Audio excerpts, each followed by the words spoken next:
قرآن کے تخت نشیں ہوتے ہی رستم نے فارس کے تمام امراء اور سارے ملک کے بڑے بڑے جاگیرداروں کو مسلمانوں کے خلاف اشتعال انگیز پیغام بھیجے۔ مورخ لکھتے ہیں کہ رستم کے اس پیغام نے فارس کے دور دراز علاقوں سے کئی لوگوں میں قومی غیرت مندی کی آگ لگا دی۔ لڑنے والے آدمی ٹولیوں میں مدائن پہنچنے لگے۔ رستم مزید وقت ضائع نہیں کرنا چاہتا تھا۔ اس نے مدائن سے مسلمانوں کے خلاف لشکر بھیجے۔ ایک کا کمانڈر جابان تھا۔ اسے رستم نے کہا تھا کہ فرات کے کنارے کنارے جائے اور ہیرا پہنچے، ہیرا جو اس وقت مسلمانوں کے قبضے میں تھا۔ دوسرے لشکر کا کمانڈر نرسی تھا۔ اسے حکم دیا گیا تھا کہ فرات اور دجلہ کے درمیانی علاقے کے ایک مقام کسکر جا کر اگلے حکم کا انتظار کرے۔ اس وقت حضرت ابو عبید 10,000 مجاہدین کے ساتھ ایک مقام خفان تک پہنچ گئے تھے۔ انہیں اطلاع دی گئی کہ فارسیوں کا ایک لشکر فرات کے کنارے کنارے ہیرا کی طرف آ رہا ہے۔ ابو عبید نے اپنے مجاہدین سے خطاب کرتے ہوئے کہا کہ پیشتر اس کے کہ دشمن ہیرا پہنچ جائے، ہم اسے راستے میں ہی روک لیں گے۔ ابو عبید نے بڑی جوشیلی تقریر کی اور 10,000 مجاہدین کو لے کر چل پڑے۔ ہیرا اور قادسیہ کے درمیان ایک مقام غارق کے قریب مجاہدین نے جابان کے لشکر کو روک لیا۔ یہ ایک خونریز لڑائی تھی۔ ابو عبید کو جنگی قیادت کا اتنا تجربہ تو نہ تھا، لیکن اس نے ذرا سی بھی گھبراہٹ کا مظاہرہ نہ کیا اور اپنے 10,000 کے لشکر کو ایسی اچھی طرح تقسیم کر کے لڑایا کہ فارسیوں کے قدم اکھڑ گئے۔ فارس میں مسلمانوں کی دہشت تو پہلے ہی موجود تھی۔ مجاہدین ایسی بے جگری سے لڑے کہ دشمن غیر منظم ہو کر پسپا ہونے لگا۔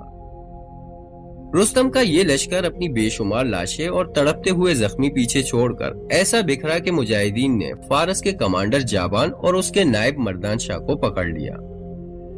مردان شاہ نے بھاگنے کی کوشش کی تو اسے گرفتار کرنے والے نے وہیں قتل کر دیا۔ جس مجاہد نے جابان کو پکڑا تھا اسے معلوم نہیں تھا کہ یہ فارس کی فوج کا جرنیل ہے۔ میرے عرب دوست، جابان نے مجاہد سے کہا، مجھے پکڑ کر کیا کرو گے؟ بوڑھا آدمی ہوں، آؤ میں تمہیں 2 جوان جنگی قیدی دوں گا۔ یہ 2 بڑے قیمتی غلام ہوں گے اور میں تمہیں کچھ قیمتی چیزیں بھی دوں گا۔ غلام اور قیمتی چیزیں کہاں ہیں؟ مجاہد نے پوچھا۔ اگر میں یہ تمہارے حوالے کروں گا تو تم مجھے آزاد کر دو گے؟ جابان نے پوچھا۔ میں عرب ہوں اور مسلمان ہوں، مجاہد نے کہا، میں وعدہ خلافی نہیں کر سکتا۔ میرے سپہ سالار کے پاس چل کر میرے ساتھ معاملہ طے کر لو۔ جابان مان گیا۔ مجاہد اسے ابو عبید کے پاس لے گیا اور بتایا کہ یہ قیدی اپنی رہائی کے عوض میں کیا پیش کرتا ہے۔ یہ کوئی سپاہی نہیں، ایک مجاہد نے جابان کو پہچانتے ہوئے کہا، یہ فارسی فوج کا سپہ سالار ہے۔ میں اسے قتل کرنے گیا تھا لیکن بچ نکلا، اسے قتل کر دو۔ ٹھہرو، حضرت ابو عبید نے کہا اور جابان کو پکڑنے والے مجاہد سے پوچھا، کیا تو نے اسے نوجوان جنگی قیدی اور کچھ قیمتی اشیاء کے عوض آزاد کر دینے کا وعدہ کیا تھا؟ ہاں سپہ سالار، مجاہد نے جواب دیا، میں نے وعدہ کیا تھا۔ پھر اسے قتل نہیں کیا جا سکتا، ابو عبید نے کہا، ایک مسلمان اس کی جان بخشی کر چکا ہے۔ اسے لے جاؤ اور اس سے اپنا افزانہ لو اور اسے آزاد کر دو، مسلمان کو اپنا وعدہ پورا کرنا چاہیے۔ اس طرح فارس کا ایک تجربہ کار جرنیل آزاد ہو گیا۔ فارس کے دارالحکومت مدائن کے محل کے ایک کمرے میں فارس کا نامور جرنیل تیز ٹہل رہا تھا۔ وہ ایک دیوار سے دوسری دیوار تک جاتا اور واپس آ جاتا، کبھی چلتے چلتے رک جاتا اور ایک ہاتھ کا گھونسا دوسرے ہاتھ کی ہتھیلی پر مارتا، کبھی رک کر کسی سوچ میں گم ہو جاتا اور اچانک چل پڑتا۔ اس کے انداز میں عتاب تھا۔ اس کی رہائش شاہی محل سے کچھ دور تھی، لیکن ملکہ فارس پوران شہزادی کے کہنے پر وہ شاہی محل میں آ گیا تھا۔ وجہ یہ تھی کہ عرب اور فارس خون ریز اور بڑی ہی شدید جنگ میں الجھے ہوئے تھے اور یہ جنگ فیصلہ کن مراحل میں داخل ہو چکی تھی۔ فیصلہ فارس کے خلاف ہوتا نظر آ رہا تھا۔ کسی بھی لڑائی میں فارس کی فوج مسلمانوں کے مقابلے میں ٹھہر نہیں سک رہی تھی۔ قرآن نے اسے کہا تھا کہ محاذوں سے قاصد آتے ہیں تو پہلے تمہارے پاس جاتے ہیں، پھر تم میرے پاس آتے ہو۔ کیا یہ بہتر نہیں ہوگا کہ ہم اکٹھے رہیں؟ تمہاری نیند خراب ہوتی ہے اور میں بھی راتوں کو سو نہیں سکتی۔ ہاں ملکہ فارس، رستم نے کہا تھا، یہی بہتر ہے کہ ہم اکٹھے رہیں۔ ہم اس وقت تک چین کی نیند نہیں سوئیں گے جس رات ہمیں یہ اطلاع ملے گی کہ آخری مسلمان کا خون سرزمین فارس میں بہا دیا گیا ہے۔ ہم دونوں کو ایک دوسرے کی ضرورت ہے، قرآن نے جذباتی لہجے میں کہا تھا۔ اور کیا تم ضروری سمجھتے ہو کہ مجھے ملکہ فارس کہو؟ پوران کہا کرو، ہم دونوں کا جذبہ ایک سا ہے، فارس جتنا میرا ہے اتنا ہی تمہارا۔ رستم نے اس کی طرف دیکھا اور بولا کچھ نہیں۔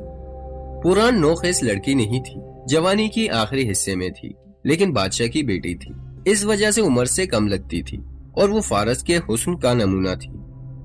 اس روز جب رستم محل کے ایک کمرے میں غصے اور تفرق کی کیفیت میں ٹہل رہا تھا، اسی وقت پوران مدائن کے شہر پناہ پر کھڑی اس طرف دیکھ رہی تھی جدھر سے قاصد آیا کرتے تھے۔ ملکہ فارس، اسے عقب سے آواز سنائی دی۔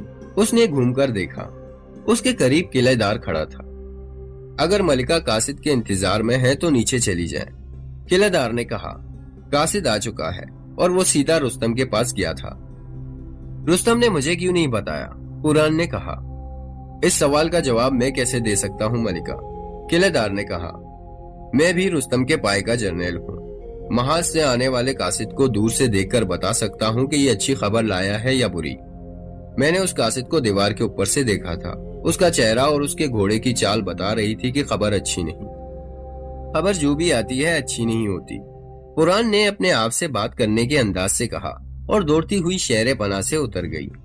نیچے اس کا گھوڑا کھڑا تھا، وہ گھوڑے پر سوار ہوئی اور ایڑ لگا دی۔ رستم نے دربان کو بلایا۔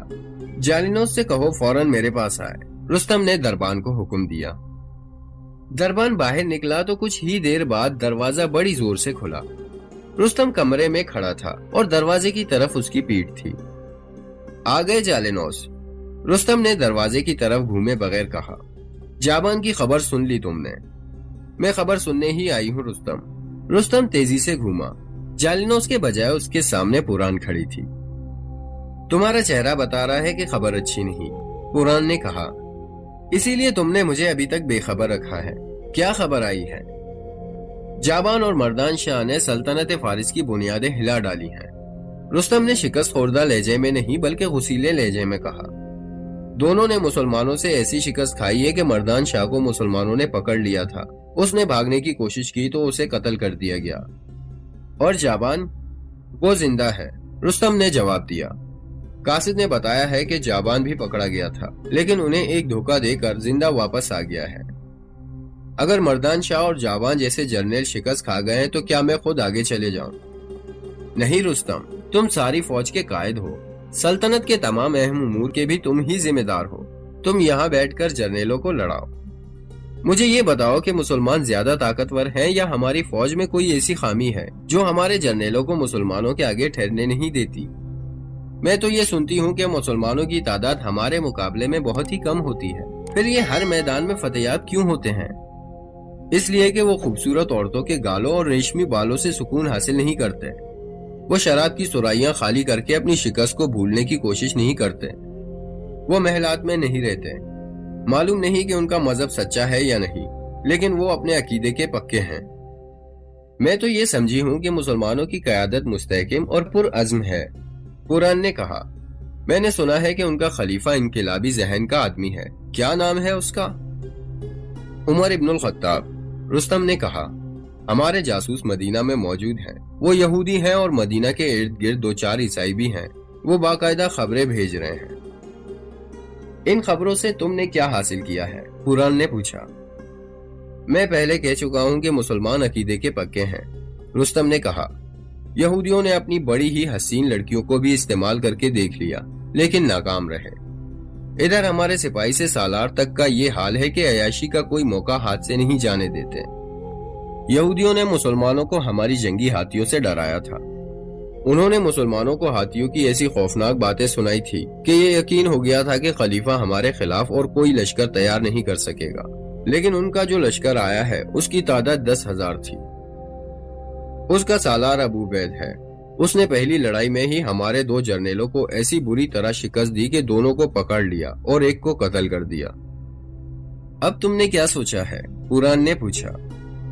جالینوس کو بلایا ہے، وہ آ گیا ہوگا۔ رستم باہر نکلا۔ فارس کی فوج کا ایک نامور جرنیل، تاریخوں میں جس کا نام جالینوس لکھا گیا ہے، باہر کھڑا تھا۔ رستم اسے اندر لے آیا۔ جالینوس، رستم نے اس سے پوچھا، کیا تم نے غارق کی لڑائی کا انجام سن لیا ہے؟ ہاں سن لیا ہے، جالینوس نے کہا۔ میں نے قاصد سے پوچھا تھا، تفصیلات کا علم نہیں۔